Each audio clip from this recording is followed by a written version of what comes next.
बहुत स्वागत है आपका। सबसे ज़्यादा सीआईए को इस चीज़ के लिए बहुत धन्यवाद कि उन्होंने बुलाया। बहुत अजीब लगता है सुन के। मैं दो चीज़ों पे काम करता हूँ, एक तो तालाबों को साफ करता हूँ, तालाबों को ऐसे साफ नहीं करता जैसे सीएसआर वाले साफ करते हैं कि तालाब बनाया और छोड़ दिया। मैं तालाबों को अच्छे तरीके से ये साफ करता हूँ कि गाँव की महिलाओं को उसमें जोड़ता हूँ। जो जलकुंभी होती है बेसिकली, बाहर आप देखें वो प्रोडक्ट रखे हैं और अब तक करीबन 2500 महिलाओं को मैं जोड़ चुका हूँ 5 स्टेट के अंदर। और सबकी इनकम इस समय मुझे लगता है 3000 से लेकर 5000 रुपये महीने की है। वो जितना सामान उससे बनाती है, 34 किस्म के आइटम बनाती है, वो उनसे बाय बैक कर लेते हैं। और वो फ्लिपकार्ट, अमेजोन और हाट बाजार, हाउस कार्ड, मेट्रो स्टेशन, इन सब जगह रखी हैं और बहुत अच्छी कॉर्पोरेट गिफ्ट के तौर पर वो कॉर्पोरेट हमसे लेते हैं। दूसरा काम जो मैं करता हूँ जो बहुत ही अजीबोगरीब लगता है लोगों को पहली बार सुनने के बाद कि घोंसला जो चिड़िया बनाती है आप क्यों बनाते हैं। तो मैंने पहला घोंसला अपना 2008 में बनाया था जो 3 दिन के बाद अडॉप्ट हुआ और 19 घोंसले उसके बाद और बनाए जो अडॉप्ट हुए। और आज की तारीख में शायद दुनिया में कोई ऐसा इंसान नहीं होगा, अपने मुंह से मैं ये बात कह रहा हूँ, आप सर्च करके भी देख सकते हैं, कि जिसने अब तक 8 लाख से ज्यादा घोंसले बना के पूरी दुनिया में लगा दिए। और उन घोंसलों के अंदर अडॉप्शन रेट तकरीबन 75% का है। लगाने के बाद चिड़िया अडॉप्ट कर लेती है और 5 किस्म की छोटी चिड़िया उसमें आती हैं। और ये सारी चीजें मैंने जब अपनी फाउंडेशन बनाई, इको रूट फाउंडेशन, तो उसी के नाम पे रखा कि हमें जड़ों से जुड़ना बहुत जरूरी है।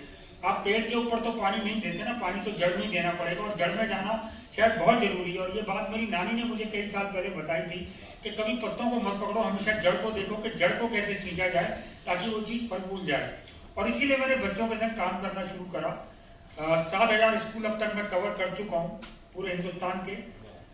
मुख्तलिफ मुझे लगता है शायद 7 स्कूलों के ऐसे चैप्टर्स की बुक्स हैं इन्वायरमेंट की और ईवीएस और वैल्यू एजुकेशन की, इनमें चैप्टर्स हैं। 350 से ज्यादा फिल्में बन चुकी मेरे ऊपर।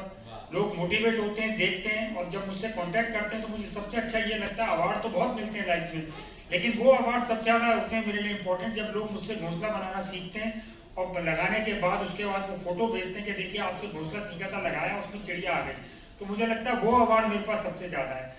मैं सीआईए से भी गुजारिश करूंगा कि तालाब जरूर करिए। आप लोग तालाब बहुत करते हैं, पर तालाबों को दूसरे तरीके से करिए जैसे हमने महिलाओं को सिखाया कि ये आपके तालाब में जो जलकुंभी आ गई, ये आपका बैंक है, आप इसमें से 90% निकाल लीजिए, 10% छोड़ दीजिए, उस पर इंटरेस्ट लग जाएगा, फिर बढ़ के वो 90% जब और आ जाएगी फिर से आप ज्यादा सामान बना सकते हैं। और वो उनकी समझ में आया। पहले महिलाएं शायद मना करती थी जाने के लिए, ग्रास रूट पे लोग कहते तो हैं, कॉर्पोरेट बहुत कहता है ग्रास रूट पे काम करिए, अच्छी रिपोर्ट बनेगी, ये होगा। ग्रास रूट पे काम करना मुझे लगता है शायद सबसे ज्यादा मुश्किल है। जब मैंने पहली बार एक गाँव लिया था ग्रेटर नोएडा में, तो वहाँ महिलाओं ने सबसे पहले यही कहा कि हम उस तालाब में नहीं जाएंगे क्योंकि तालाब में तो सारे गांव की गंदगी आती है। तब एक शायद 85 साल की महिला थी जिसने सबसे पहले हिम्मत दिखाई और उसने कहा कि मैं गांव में तालाब के अंदर जाके वहां से जलकुंभी निकाल के लाऊंगी। उनको सिक्योरिटी मेजरमेंट पूरे दिए, हम लोगों ने हर तरीके की सहूलियत दी। और आप सोचिए कि 2500 महिलाएं हमारे से 5 अलग अलग स्टेट में काम कर रही है, कमा रही है, तो इससे अच्छी तो कोई और बात नहीं हो सकती। एक बार आप अपने मन में मान लीजिए कि इस ग्रास रूट लेवल पे इन लोगों के संग काम करना सबसे ज्यादा इंपॉर्टेंट है, क्योंकि बच्चों के मन में भी अगर आपने एक बार एक एनवायरनमेंट के लिए ये डाल दिया कि इसको प्रोटेक्ट करना है।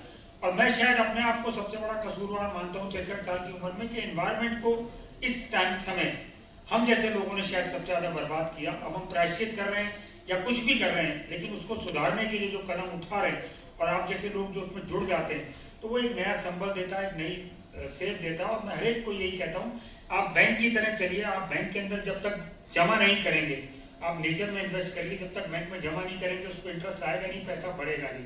तो इसलिए नेचर के अंदर आप इन्वेस्ट करें और इस छोटे बच्चों के साथ और गांव के लोगों के साथ करने में मजा सिर्फ यही है कि वो लोग बहुत शिद्दत से और मन से करते हैं। धन्यवाद।